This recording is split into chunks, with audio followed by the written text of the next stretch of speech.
Welcome to another See Perth on Wheels adventure episode.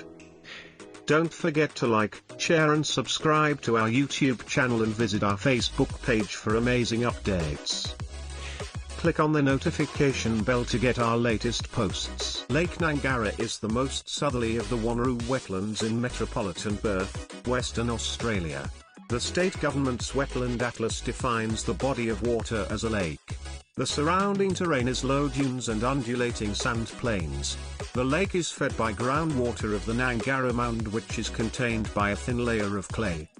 Previous uses have included diatomaceous earth mining, which may have contributed to changes in the lake's characteristics and ecology.